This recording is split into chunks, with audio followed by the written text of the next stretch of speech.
Hey there, Mr. Fernandez. How you doing? Very good, sir. Again, Mr. Mark Nelson, thank you so much for always bringing the energy. Appreciate it.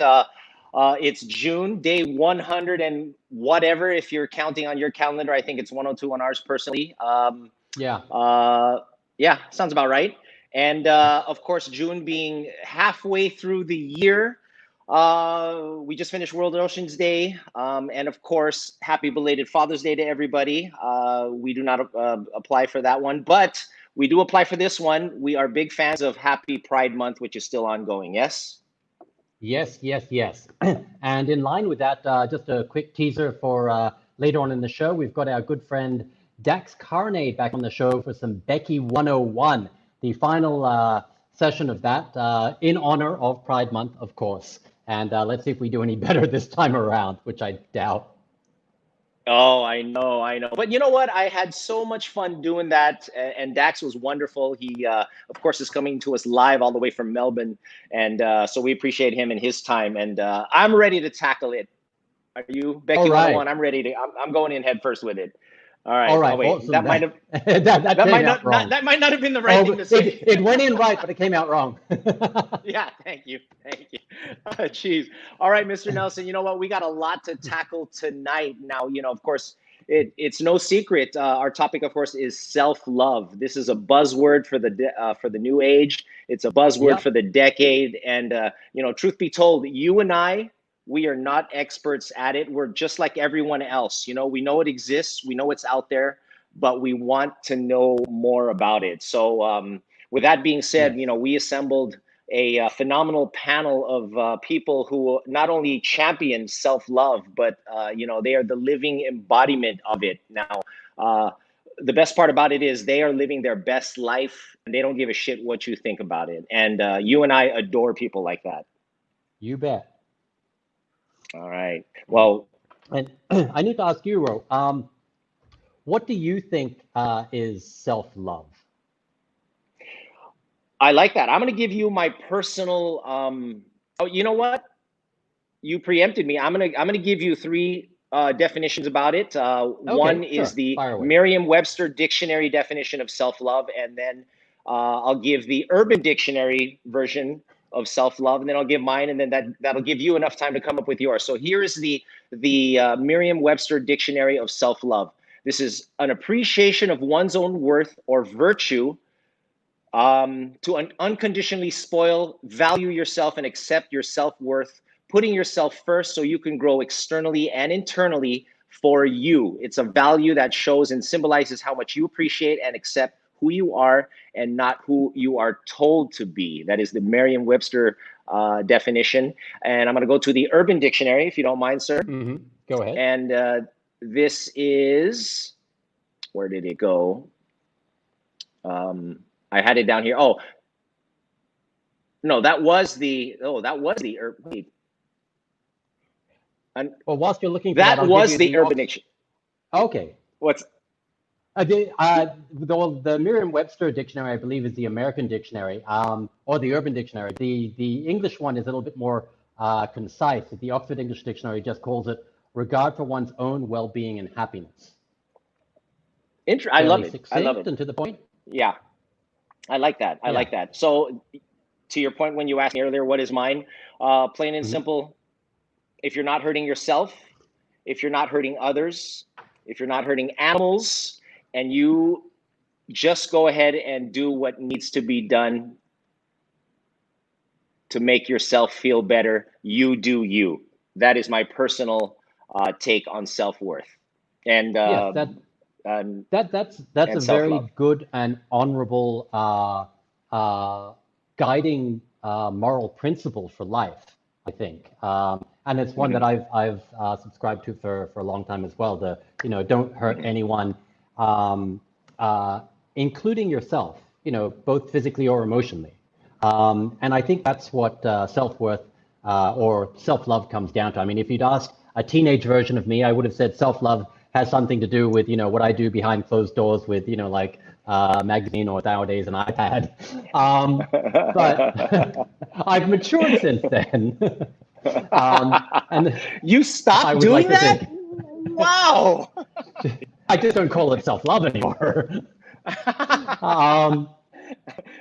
No, self-love, for me, you just call it daddy needs to go to the bathroom for 20 minutes. Exactly, I'll be right back. No, self-love for me nowadays, it's all about trying to be the best person that you can be. A lot of it has to do with your own sense of self-worth, which means that you don't diminish your value to people that you have relationships, whether it be at the workplace, whether it be your loved ones, whether it be your family, or whether it be yourself. You need to know that you have self-worth, and so that you treat yourself accordingly.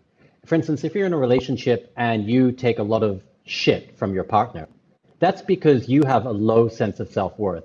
If you had, if you self-loved, then you wouldn't stand for that shit. You'd say, screw this, I deserve better. You know you deserve better because you love yourself, you're confident in yourself, and so you have no problem leaving that relationship. Same thing in the workplace, within friendships and everything. This is something that is very uplifting, and it speaks to a certain amount of positivity, because when you're confident in yourself, then you're confident in life, and you look at everything in a more positive way, and your interactions with people are more positive as well. So everything is connected.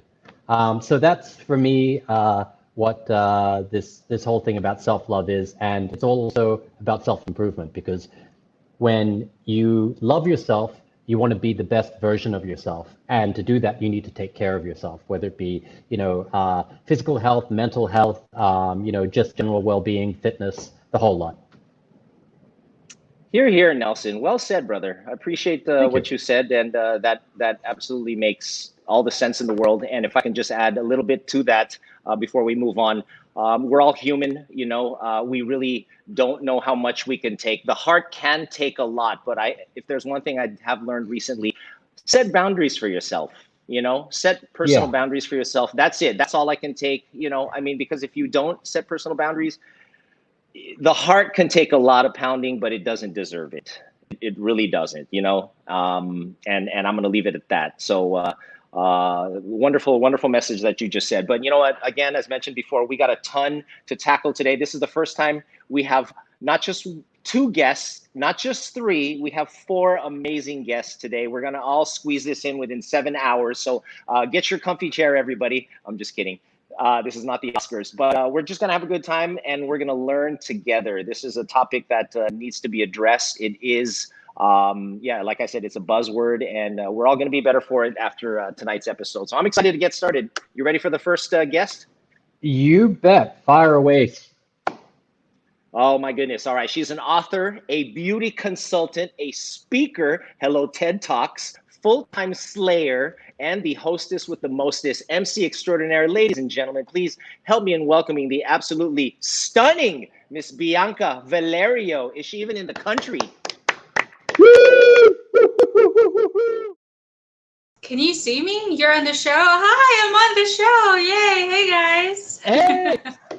Welcome. Hi, Bianca. Hi, am I in the country? I don't know. I'm anywhere and everywhere. But I've missed you guys so much.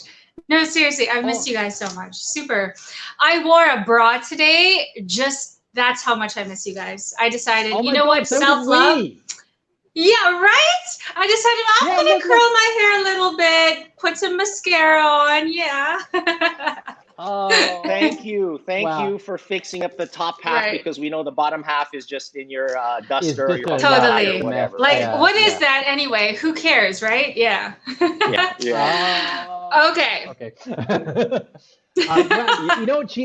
She lies so convincingly, she came out with those energy saying, I miss you.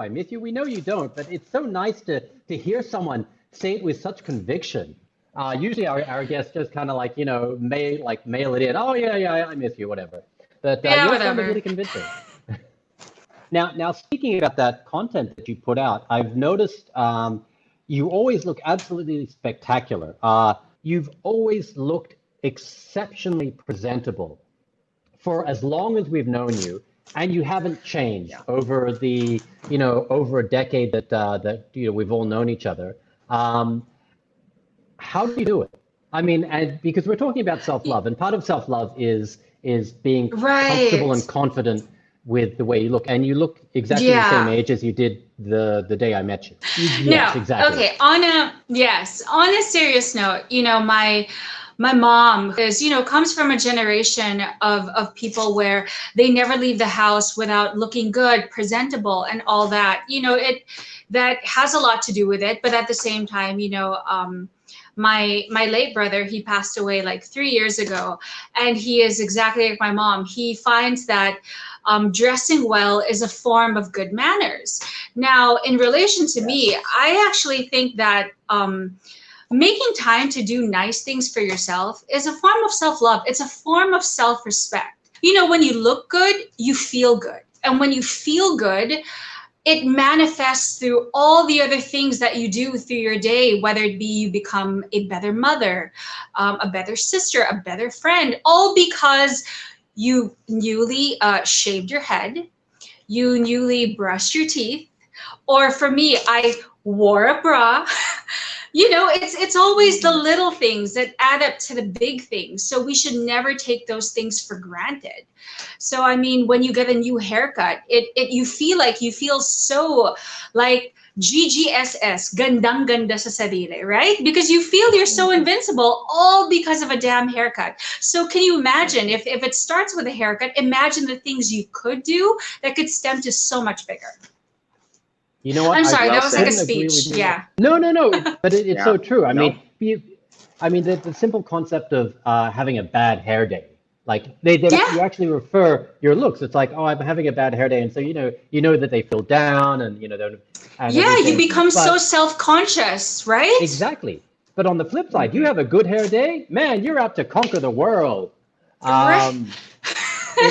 Totally. I remember that feeling. I honestly do remember that feeling. No, right? I mean, of all people, you, Roberta, would know. Yes. No, absolutely. Yeah. No, I really do remember when I did have hair, there would be moments where, because when I had hair, it was phenomenal hair. My hair was amazing. And Right? I remember, I remember when I would have that pillow, that pillow thing sticking up, alfalfa, and I couldn't get it down because bedhead, I guess. I couldn't get it down. I put so much gel, and that affected my whole day. It affected my whole day from the get-go, and that was very shallow. Of course, that was during high school days, but that I get what you're saying. Every detail adds up to the bigger picture. Yeah. For those people who are saying it's like personality is so much more important, it's like all the things that's so much more than looks, and I completely agree with that. But that's the thing, though. How are you going to get people to actually hear your content, the depth of your heart, the expansion of how intelligent you are, if they can't even, let's say, want to look at you, or they can't even are irritated by the sound of your voice because either you are just screeching or you can't seem to put all your thoughts together to make it more audible. I mean, it's all of that is presentation. I mean, right now, we could have been broadcasting right now on a more like, I don't know, with bad signal, and presentation is bad signal. I mean, if the signal is bad, no one's going to come watch the show right now. So we should never take for granted the things that, and like you said, from the word shallow, when you get into a pool, you always start from the shallow and you work your way going deeper, just so you know that, okay, it's a process. So as with your face, you look at the person and be like, okay, you know what? I think I want to listen to what she has to say because I like what I'm seeing.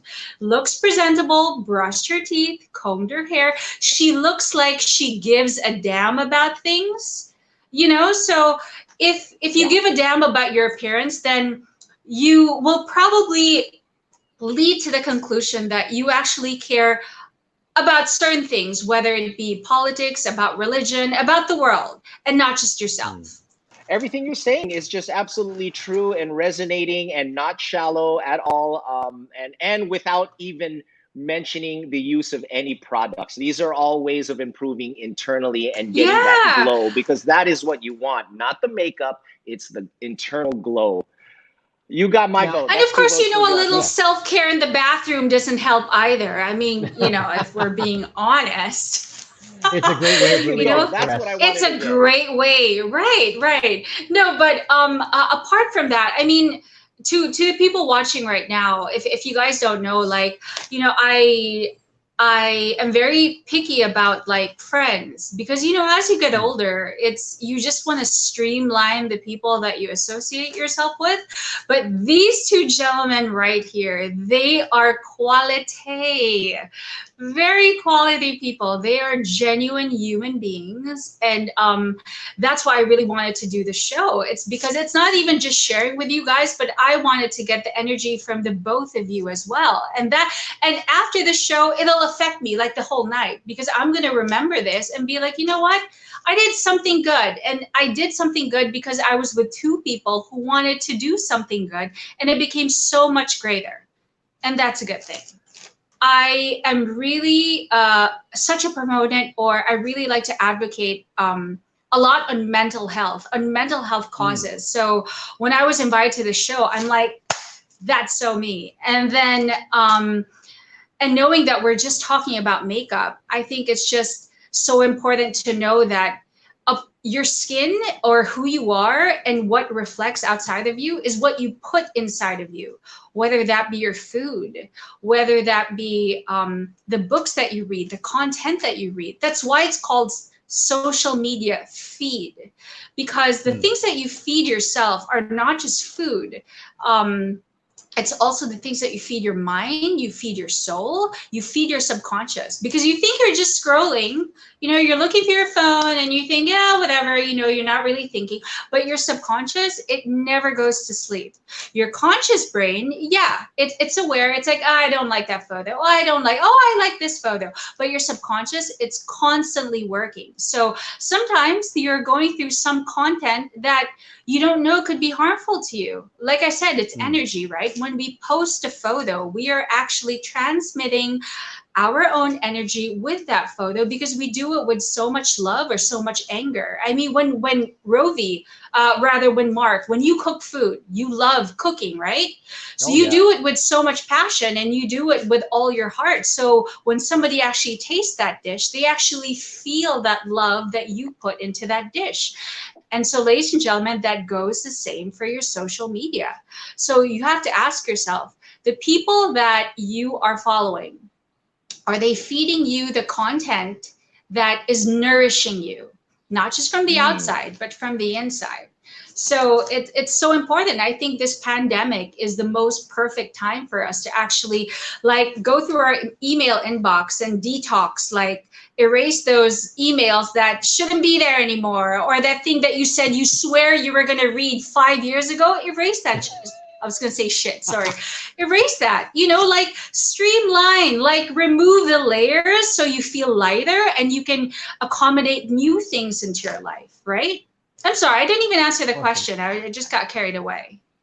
That's okay. We love listening to you. You have so much good stuff to say. And we thought that you would be so perfect for this topic, because a lot of people, well, some of our followers might not know, but you're actually an author. You wrote a book called Face to Face, which is all about basically the way that makeup can transform the way you see yourself. Well, you know, it's a healing power.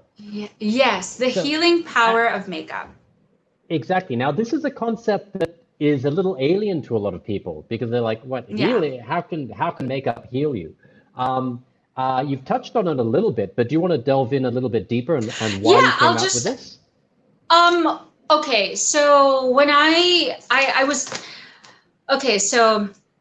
was bullied a lot growing up in school. I was not the popular kid. I didn't grow up with a lot of friends. Even until now, I'm actually a loner.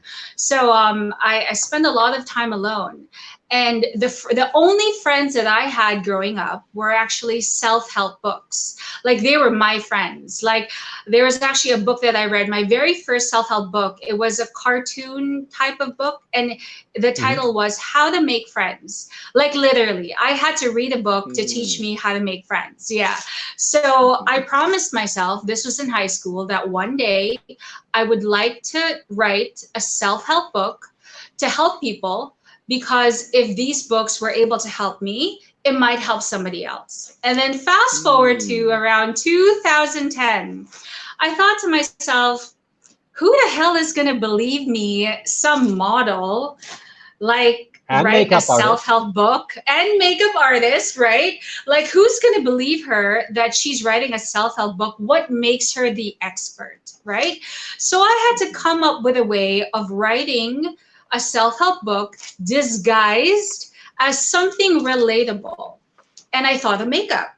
And so I went to school in Hollywood. I earned my certifications just so that anyone who tries to bash me, I'm like, look, I got the degree. I'm licensed to teach, makeup and all that. So I may not be a legit self-help author, but I do know my makeup. And that's when I inserted all the self-help topics. So anyway, to answer your question, like, how is it healing?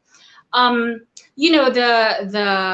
people that I put makeup on in my book, a lot of them, each and every person, actually, Iza Calzado is actually one of the people I put makeup on. So each and every person that was a subject, and there was even a male there, like, they all went through different hardships. One is she has alopecia.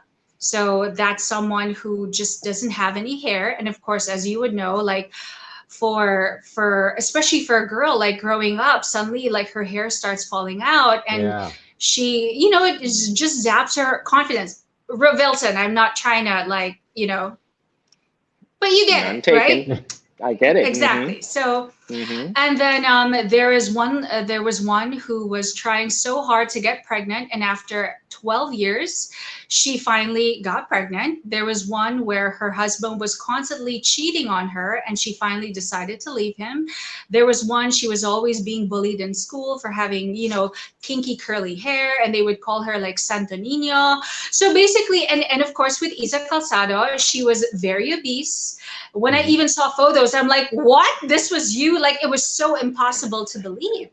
So leading up to the makeup, like, all these women, when they were going through all the, and that man is, he was the nerd. He was the guy who was considered a loser, and nobody wanted to be friends with him. He could never get the girls. And suddenly when he became successful, voila, and he started working out and building those muscles, he finally could be someone that he could really be proud of. So anyway, in relation to makeup, all these people, when they were going through their hardships, like, when you are going through something really difficult, the last thing that you will ever care about is your appearance, because you just feel like there's no reason to live. There's just no point in going on. You've just given up. But then when I gave them a makeover, like, you discover, like, this, it's like Phoenix rising. They become this person. They see a transformation of themselves, not just physically, but emotionally, psychologically, physically, that even after they've taken out that makeup, after they've taken a shower, it stays with them. And I wanted to be a part of that transformative process for a person. So for any person who goes to the salon, or any person, let's say, who goes to a clinic and gets an enema, which I'll talk about later, I go to this place called Centro Holistico, and I always get like a colon detox. My golly, after it is done, no, seriously, after you do I'm it, serious. I just had mine today. Good for you. I haven't gone in a while, but that's after 2 days you in a do row, it, Mark. you totally feel lighter. You just feel transformed, and you just feel like a renewed person. And so I completely see how makeup has totally transformed. And last but not the least, when I started modeling, I never thought of myself as a model. I never thought I was pretty. I was just tall. So, when I was bullied for so many years, I just had zero confidence. And then one day, when my manager back then had discovered me, and I had experienced my very first photo shoot with a professional makeup artist, just the foundation alone, and boys, you know, we all wear foundation before we go on stage, taking out those eye bags, those circles and all that. I thought to myself, like, wow, like, who am I? And that's when I knew that even if I went through all those hardships, even if I was carrying all this pain in my heart, that even just for a moment in time, somebody thought or somebody saw that I could be this pretty person and I could capture that in a photograph, and it will be a memory in time that I will cherish forever. So that's how I think it's healing. You got to do whatever it takes. Now, I want to bring up something that you did, and it was a matter of, you know what? I want to be happy. I'm going to do what it takes. And I think I need to get this. So that's why I'm talking to you about it. And of that, of course, is the procedure you had in regards to liposuction. How was that? You know, how was that experience? I mean, people talk about it. It's such the dreaded procedure, but for sure. Yeah. Tell us about it. Why? I mean, people do it for different reasons. So what was your reason? Okay, well, like I mentioned, I was a model for a very long time. So that would obviously mean like I was slender, I was very skinny. And then 3 years ago, my brother had passed away very suddenly. There was no closure, no goodbyes. And and I had gained 30 pounds in 1 year. So I was literally a size small. Extra small, and then I had become a large in a year. And the thing is, like I mentioned earlier, you know, when you're so depressed, you don't know this. Like, you don't notice that you just look like crap, because that's the least of your concerns. You are just drowning in your sorrow and your pain, and that you just don't care about anything anymore. And then one day,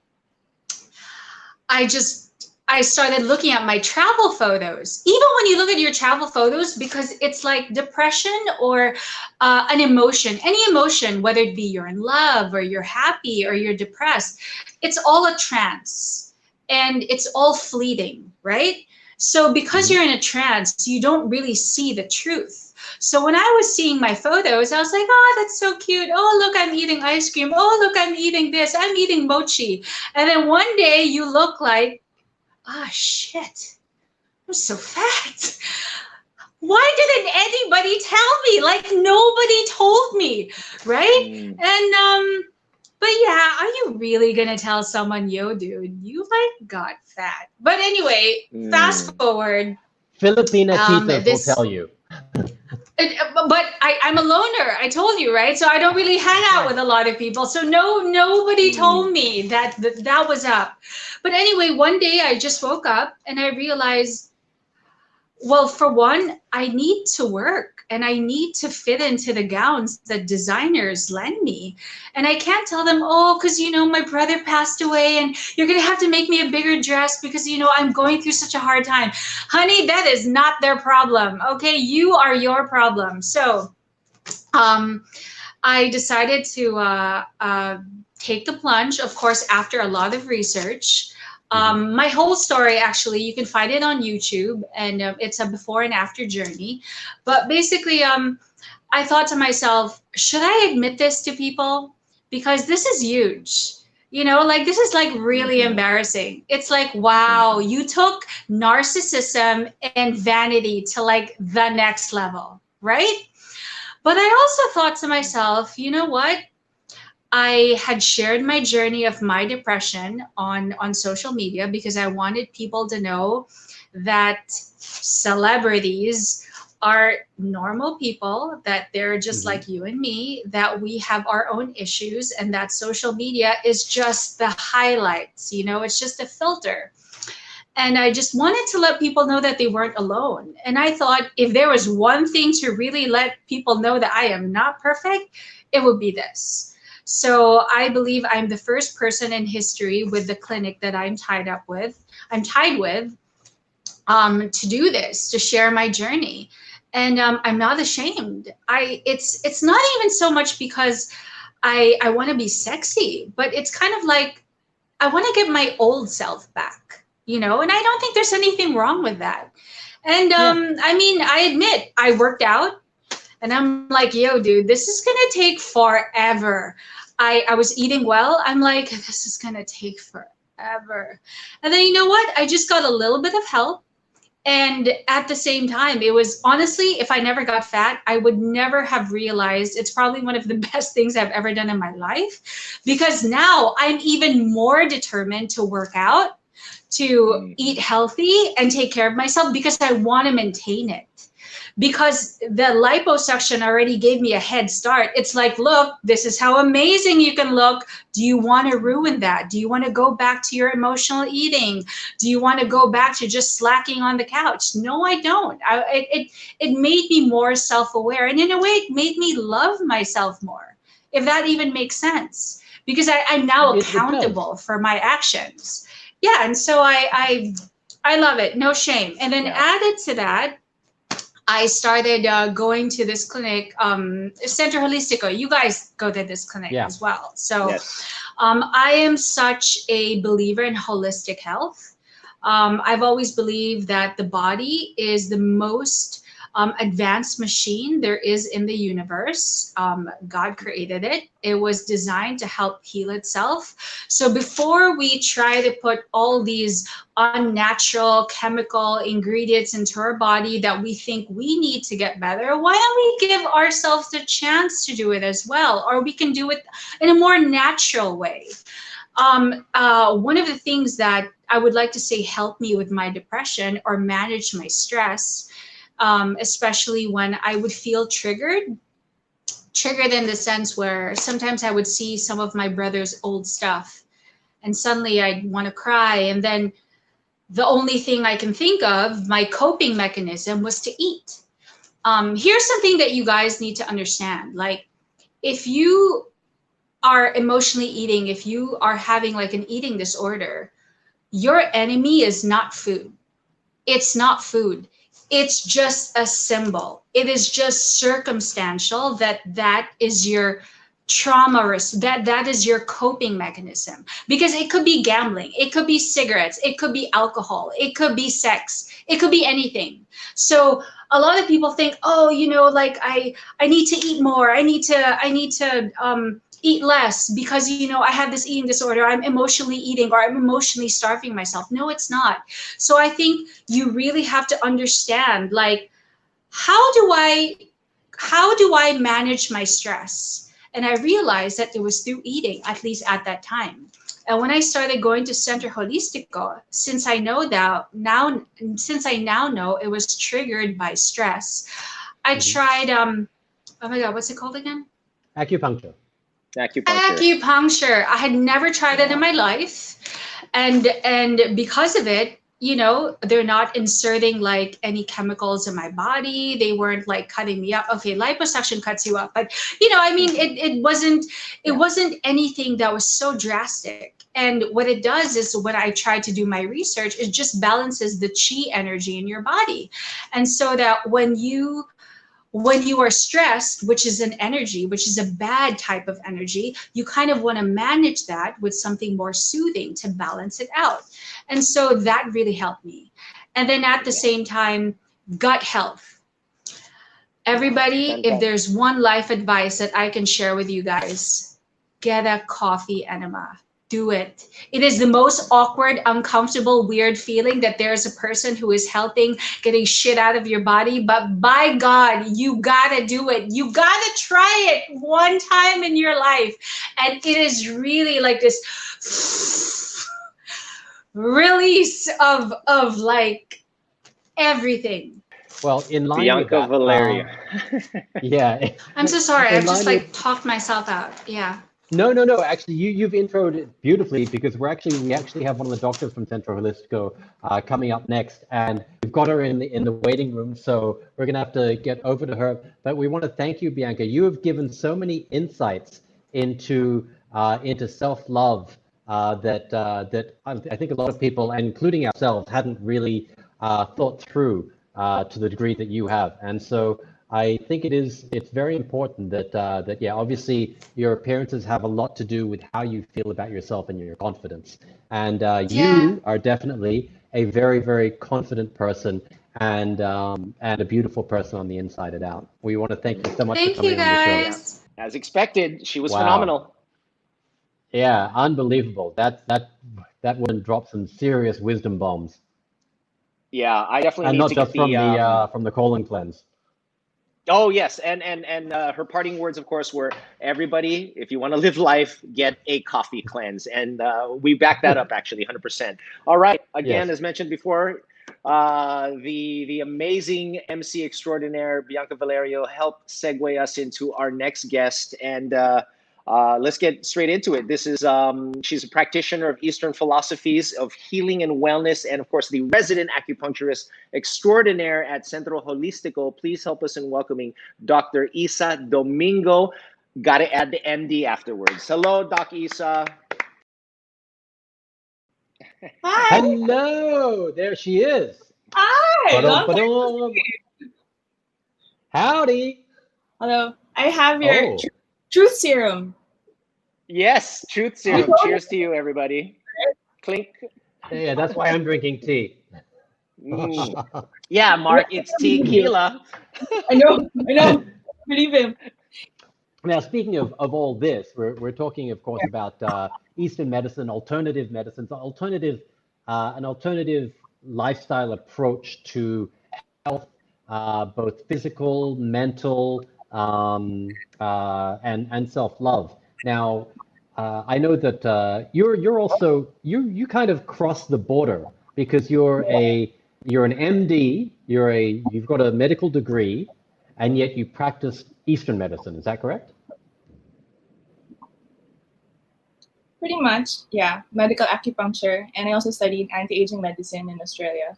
So I kind of bridge everything. Or the way I say it, in hospitals they usually study illnesses, how to treat them, and all that. I go the other side of the spectrum, how to optimize the body, how to make people, how to prevent illnesses. More of that, but also using age-old Eastern practices, like you guys know, acupuncture. Yeah. Right. No, but I mean, the majority of us, I myself am new to the Eastern philosophies. I've opened my mind and become more open-minded about it. A lot of people are still in the Western way of thinking. Hey, let me go see a doc, pop a pill. I should be better by then.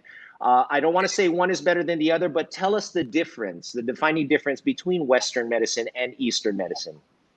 Okay. There's one very popular way that Easterners describe how different they are. So they say that Western medicine views the body as a machine. So they study every nook and cranny of how the body works. And doctors are like mechanics. They find ways to make the machines work. But Eastern medicine, they think the body's like a garden. So yeah, you plant something in there and you believe in this energy, this life force that helps that seed grow. So compared also to Western medicine, we care a lot about the emotions, the environment, energy. It's very energy medicine. But it's not that different also. It's just, I guess, it's a bit more holistic. And you have to be a lot more open-minded to go Eastern. Yeah. I guess, I mean, a lot of people have been brought up with Western medicine and you watch TV shows. I mean, at least, in here in the Philippines, in the States, Australia, and you see a lot of doctor shows, whether it be, ER or, Scrubs or anything, but you don't see many shows about Eastern medicine. And so unless you grew up with it as a culture, it's not something that you're necessarily introduced to as an alternative. And you're living proof that the two can actually go hand in hand. A lot of people think that they're in opposition. But like me personally, I feel like there is a balance between the two. Eastern seems to be more preventative, and Western seems to treat more, the problems that you have when you have them. Although Eastern can do that as well. But I want to give a quick personal example of just how effective it can be. So my father, when I left Australia quite a few years ago, his health wasn't great. He had a terrible lifestyle at the time. He was staying up late, drinking, gambling, smoking, all of that stuff. But his skin was really bad. He tried a lot of the Western medicine. He tried like all the steroid creams for his skin.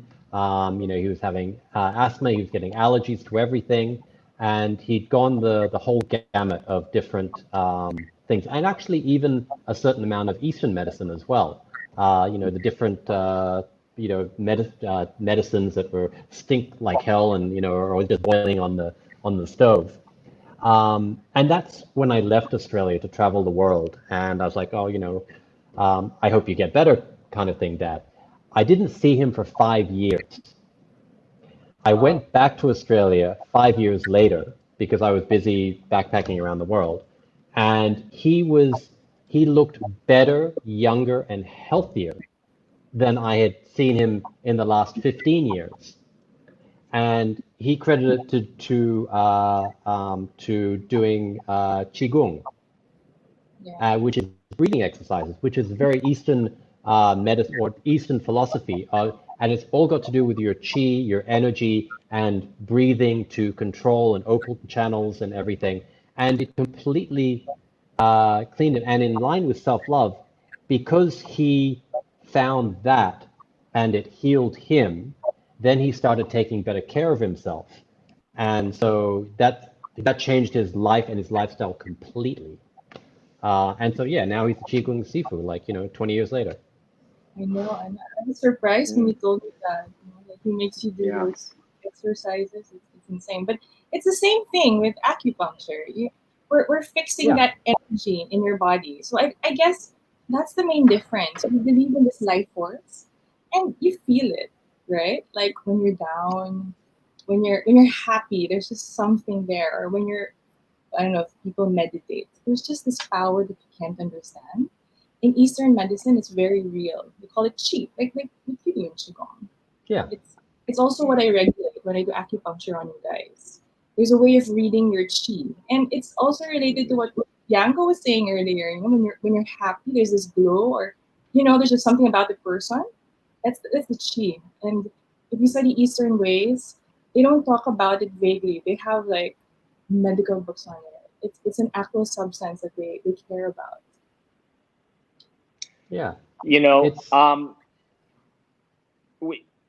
I know we're talking about acupuncture and qi and energies, but I got to bring up something that Mark actually introduced to me many, many, many years ago, at least a decade. He told me about his experience, and I can't believe he did it, and he was sharing it with me. I was like, I don't even think we're at that level of friendship yet that you're sharing this with me, but he did.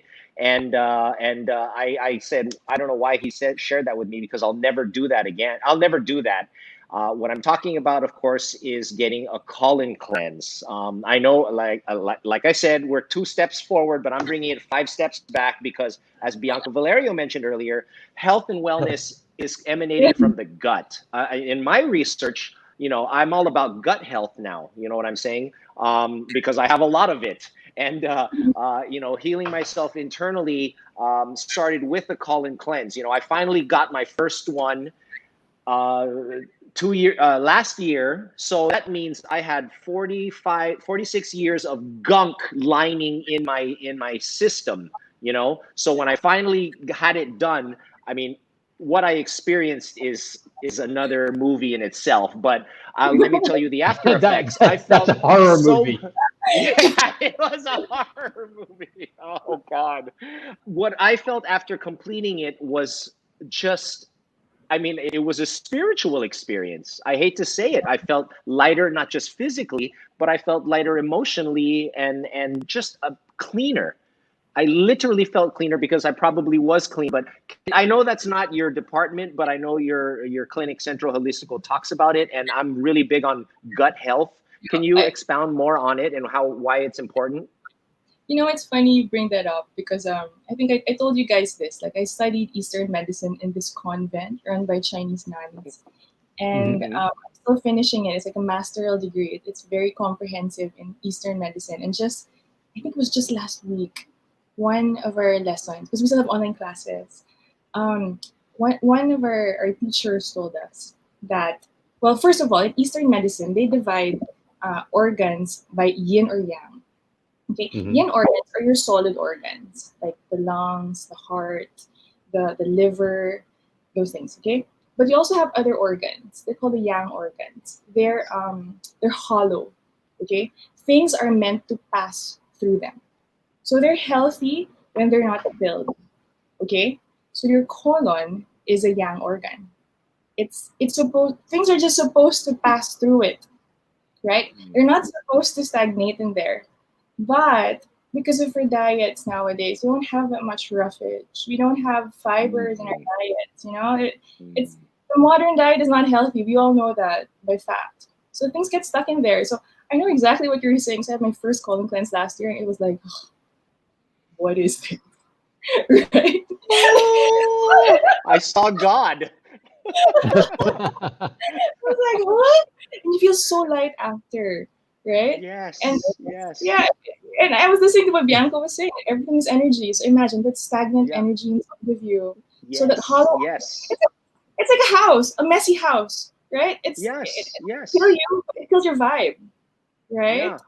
So not to mention that's toxicity built up in you. Yeah. You know, that's toxic waste that's just built up in you, spreading into you organically. You need to get that out. You need to expunge that. So right. I know sometimes if I haven't, used the bathroom properly in a few days, I get headaches. I can feel it's the toxicity. I can feel that's what it is that's causing it. So yeah, absolutely, you need to flush that shit out. Mark, you're full of shit. I'm so full of shit, which is why I went 2 days in a row. But we almost in medical school. The job of the colon is to extract like water and whatever that could be retained, and what's left inside that's excreted is waste, right? Yeah. If it's stuck inside, think of it this way: if it's stuck inside, it's not going out, then it keeps extracting things. So that all those toxins are kept inside of you. It's supposed to go out, but it's still in. Isa, quickly, I mean, a lot of our viewers would like to know this. We've got some questions we need to get to. Yeah, but go ahead. Okay. Well, quick. A lot of our viewers like to know, Mark and I would like to know, what are your recommendations for a youthful look, just from the outside? What can we do in regards to Eastern medicine? What are your tips regarding that? Sleep. So, sure, of course, sleep. Yeah, right. Yeah. 8 hours, 6 hours. Oh, you know what? I have this best advice, I think, from anti-aging medicine. No. Darkness. Okay, go. Okay, so I learned this from a very reputable anti-aging doctor. So there's a part of our brain called the suprachiasmatic nucleus. Okay, it registers day and night. All right, look at the way you're listening. It registers day and night. Okay, so imagine that this part of our brain is counting the days that we're alive. Okay, so now we have so much light exposure, and that part of our brain is realizing that so many days have passed. So we're aging faster. Okay. So that's one reason to sleep. It stops that. So it keeps you younger. I got this from an OB gynecologist who also went integrative because she wondered why she had so many young girls having early menstruation. And they're thinking maybe it's because of that. Too much light exposure is fooling their bodies into thinking that they're older. So it's not just that, but everything else will age faster because it's counting so many days. So darkness, even Taoist beliefs say we need darkness to be healthy. It's yin and yang, the balance of everything. So I tell all my patients, like, sleep, darkness, not too much light. Like, make your body know it's time to regenerate. That's one. Fascinating. Okay. Wow. Okay. So vitamin D, going to the beach, outdoors. Try to limit that as much as possible. If you can do a night hike or a night run instead, maybe, is that what you're trying to say? No. I think she means when you go to sleep, make sure it's dark. Right. Not too much gadget time. Like, the way we Oh, look okay. light. That's light. When we watch shows late at night, our minds are thinking so many days have passed. So this OB-GYN, she was saying that maybe that's why her patients are having very early menstruation, because their bodies are thinking that they're older because it's counting all of these days. But before, we've got so many questions. In fact, we need to answer some of these questions because some of these questions are what's going to decide the raffle that you're going to be giving away some prizes from Centro Holistico later. Let's get into it. You want to get into it? Yeah. We've got some questions. So from @Wani Hasito, a lot of us have a desk job and experience back pain. Is there any alternative medicine suggestions to this? Standing desks. Yes. You know what? If you don't use it, you lose it. So you don't use your muscles, you don't use your bones, you lose it. I don't believe in quick fixes. You guys know me, you're my patients. I love lifestyle changes. You have to work with what's natural to your body. It's not natural to be sedentary. You're made to move. So acupuncture, for the pain, acupuncture, okay, those things. But, after the 30-minute session and you go back to not using the muscles, they will die.